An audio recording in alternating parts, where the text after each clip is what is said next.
Hello and welcome back to Up the Villa. This is our match preview. Everton v Aston Villa. Premier League action is back. If you are new to our channel, make sure you're subscribing. Smash the likes, comment your thoughts. I got absolutely hammered on the last one about a lack of facial hair. And at the end of the day, I've just cleansed myself. I used this international break to cleanse all of the negativity and have a fresh start. So if Villa pick up a win on Saturday, then you know it's coming from me. So, Ryan, how are you feeling now? Sort of our season starting on game week number 4. How are you feeling, mate?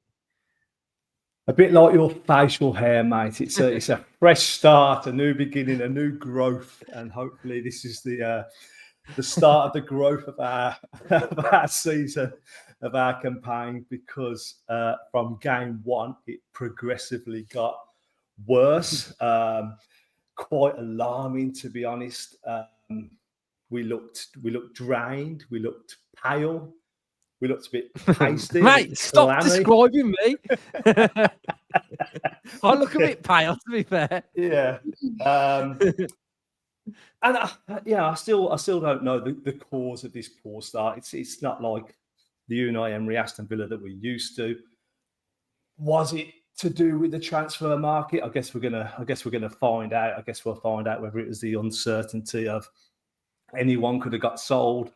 There was players potentially moving. It all got a bit messy. It all got a bit messy before the Crystal Palace game. But look, we got bodies in after that game, and we left the international break positive. We got attacking bodies in, and hopefully now this is the start of our season. Hannah, what did you make of Villa's end to the window? This international break, I feel like I've not dwelled on how bad we've been for some reason. I felt like when we stepped out of Villa Park on that Sunday night, I felt like this is going to be a horrendous 2 weeks, but it actually felt all right, to be honest. But how did you feel sort of like after the game, new signings? How are you feeling sort of going into like the next phase of the season?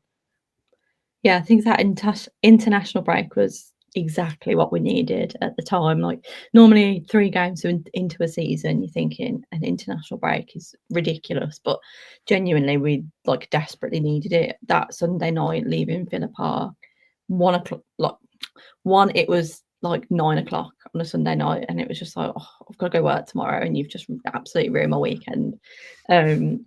It was that like feeling that I just hadn't had leaving the football in such a long time. Like the Newcastle game was a bit flat and disappointing, but the Palace defeat, like it hurt. It was very, very, like Ryan says, un-Emery like, just to look so just meh. And I think that's how I felt going into the end of the window. We needed the little injection of excitement of a few signings, and really you're only going to get that from attacking players or big name signings. And I think the quality of, specifically for me, Harvey Elliott coming in was a little bit of a consolation from what had been a rubbish few weeks, really. The window in general, I've sort of averaged it out at about a 5 out of 10. I think without the signings on deadline day, it would have been an absolute stinker, a 1 or a 2. But the attacking signings give us a little bit of that spark.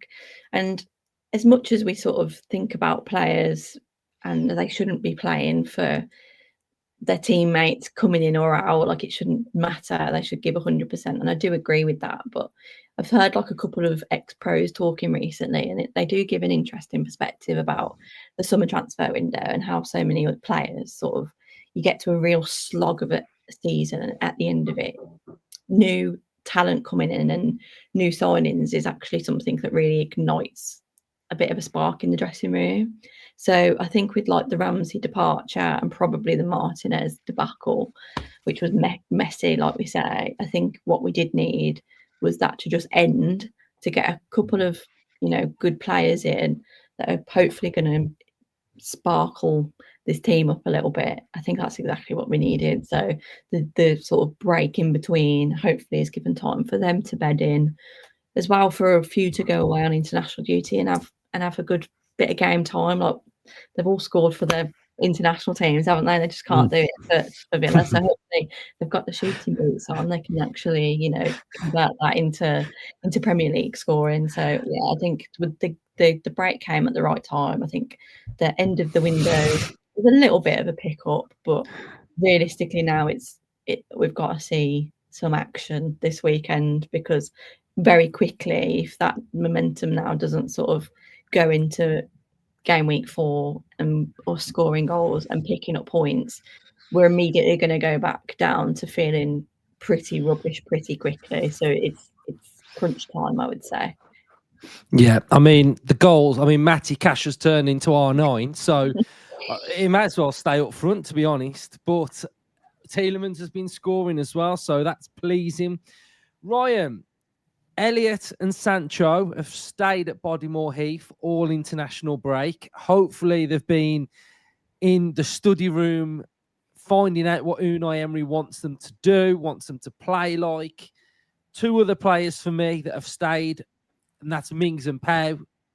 Got to improve playing out from the back. That's hopefully where they're going to have been studying as well. So how do you feel like that's going to benefit Elliott and Sancho? Do you think it's going to work in their favour that they're with Emery for these sort of like a week and a bit without some of the other players? Or do you feel like it'll just be like normal service training, just relax, just training as they would normally do?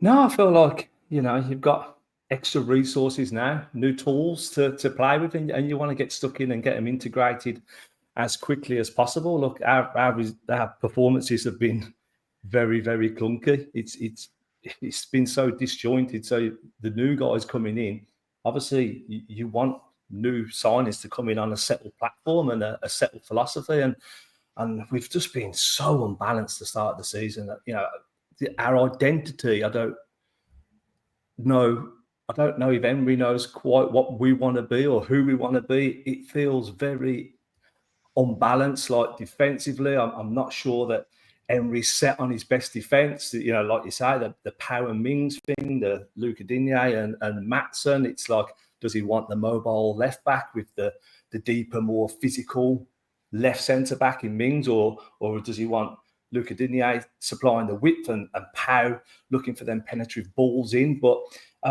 it's felt a bit flat because of the build up from the back, and I kind of feel like we've been a bit found out.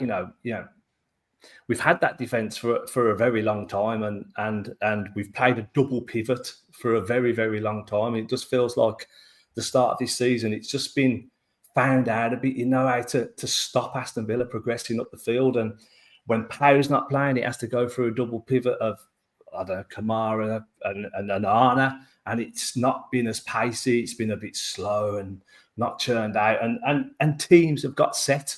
Teams have got set into position and picked us off. And when we have finally got through, the forward players just haven't been on it. There's been such a lack of ball control in that final third. And mate, it's just probably just confidence, isn't it? It's confidence when you pick that ball up and get your head up and start attacking. Then when you're on fine form and the team's manoeuvring and motoring and rotating as it should and in a good fluid flow, that's when the goals will start to come. And like, we are desperate for a goal, desperado for a goal, desperado to create some chances.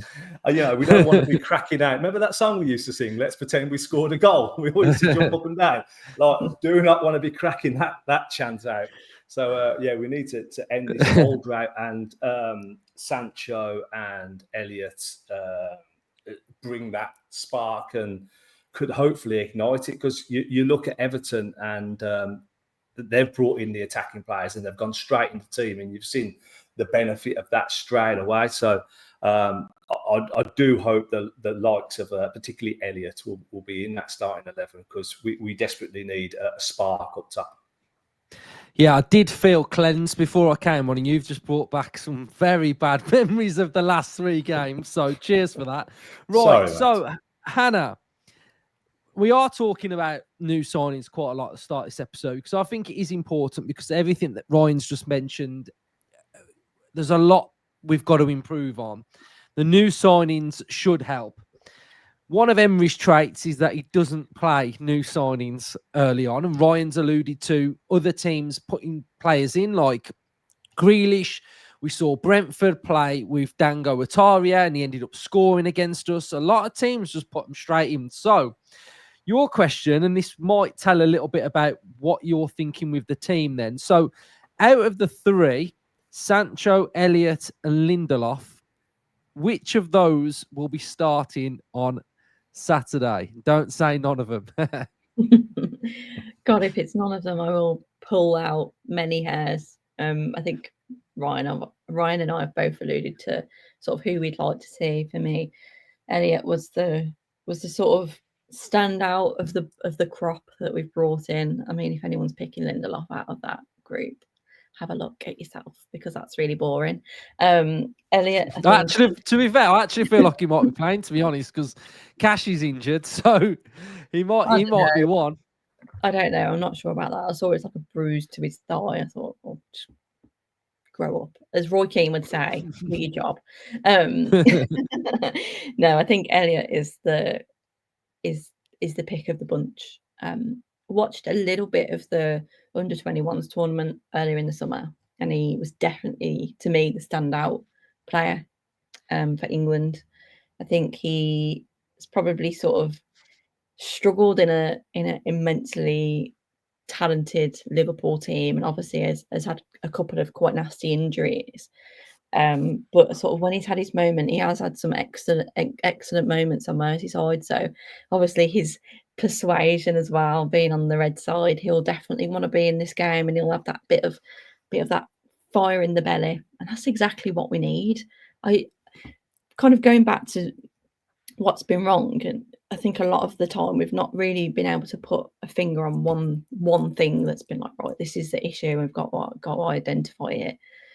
I think so much of it is just having this team look a little bit inspired, and going back to sort of bringing in new players. I think he's exactly that type of player that the team will sort of be excited to be playing with. So would love to see him come in for various reasons. Like I say, he'll want to be playing against Everton, but I think he also will bring that sort of youth to the side, the energy, and we know he can score goals, and he's very creative. And after all, creativity is exactly what we need. But yeah, I think it's a little bit frustrating, because you've just got this gut feeling of none of them are going to be in the team for whatever reason. It's quite strange, actually, and I can only think, is it because he just doesn't trust them, and he's got such like a thing about control, and he just can't quite like relinquish that a little bit. But let's hope that he's had a few whiskies or something in body more, and he just, sod it, let's go. I think the word Ryan used on the fan cam was he needs to get loose. Yeah, get loose, mate. he needs to get loose, and yeah, just take the shackles off and just try and be as expressive as we can. Right, Ryan. There's a certain Everton player that is back to tearing defences apart. Hopefully, he's going to be not tearing ours apart. Jack Grealish. And do you know what? It's good to see him back playing well, and it's good to see him doing things that we are used to him doing at Villa, because his time at City, it looked a struggle from the outside.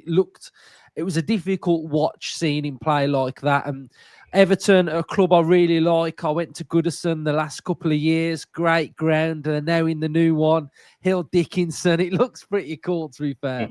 And I'm really happy for him as a club that, they've been down the bottom of the Premier League for a while. And it just felt like they needed that fresh change, that impetus. And they've got some really good players that I like. And Dye, I think, is brilliant.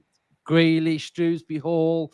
The new striker looks pretty lively as well. Defence is quite solid at times. Then on the other hand, it's a bit chaotic at times. So I think they're going to have a real good season under Moyes. I think they're going to be pretty solid. But how do you feel about Jack Grealish at the minute? When you opened up this segment and you talked about attacking talent, I thought you was going to roll into Dewsbury Hall, but it's Jack Grealish that you've gone with. And no, his impact has been instant, hasn't it? It's been immense. I watched I've seen him against Wolves, and he looked free. He was roaming. He was not up against a low block every week. You know, there's a bit more space for him.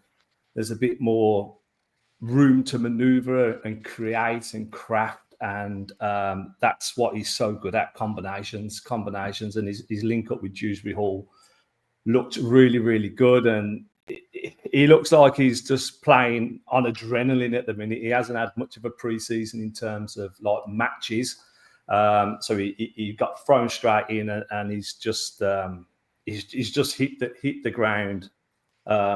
Hit the ground running.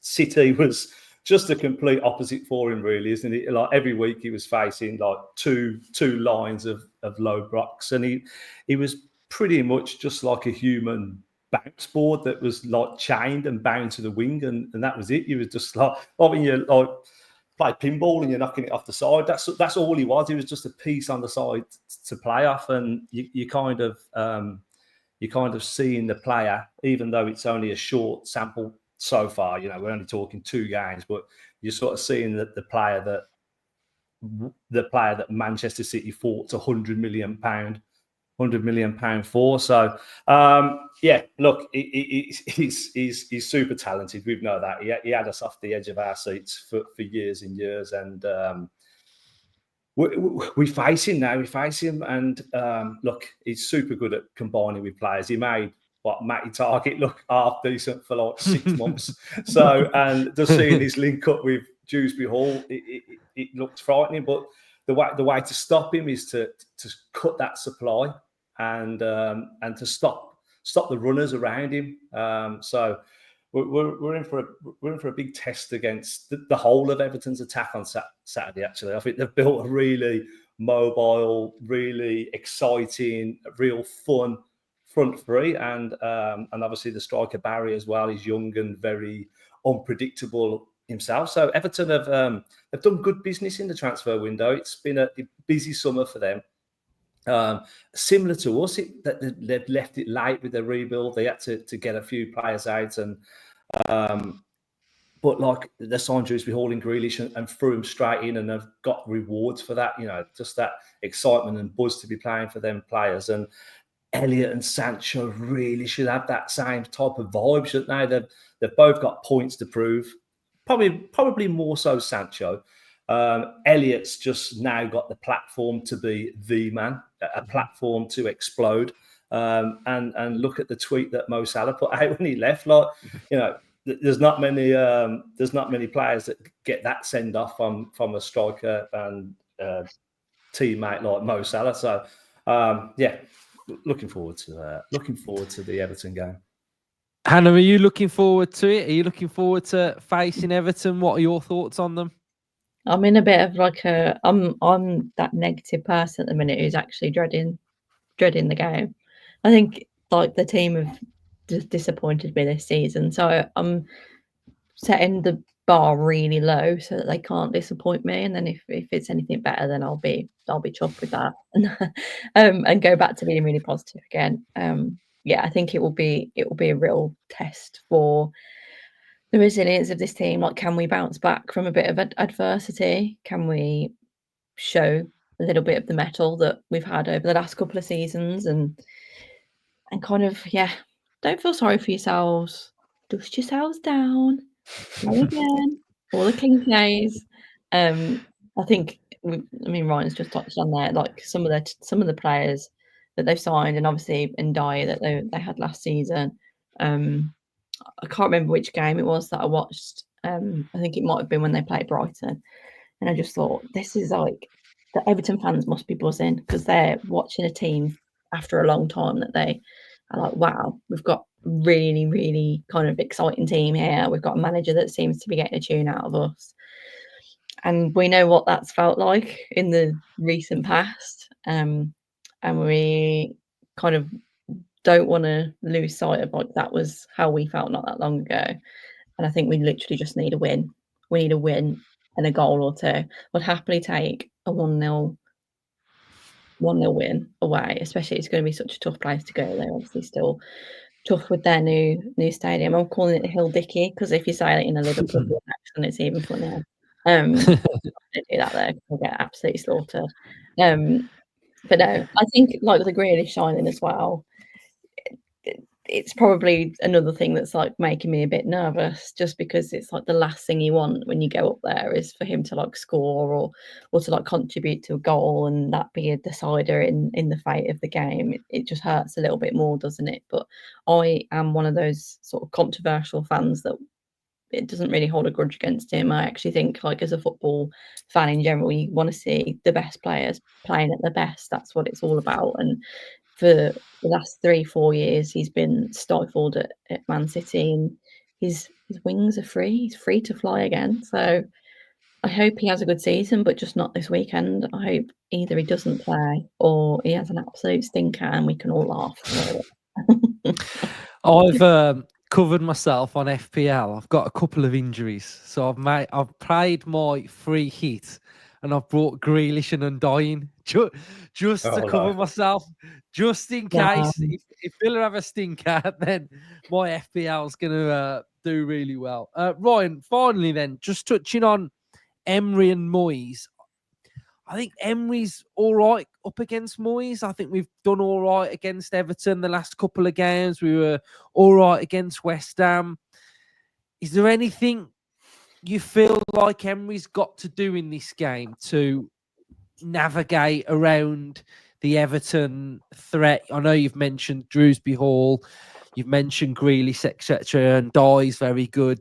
Have we got to approach this in a way with different personnel, or is it more of the same from Villa?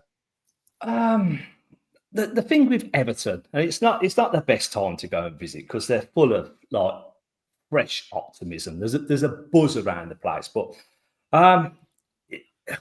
their underlying stats that they have been very clinical. They're overperforming their XG. They are the 5th lowest shot takers in the league. You know, we've actually took more shots than Everton, and they've conceded 44 shots, which is the 3rd worst in the league as well. So, you know, as exciting as their start's been, as fresh as the new stadium is, and you know, to play in that arena,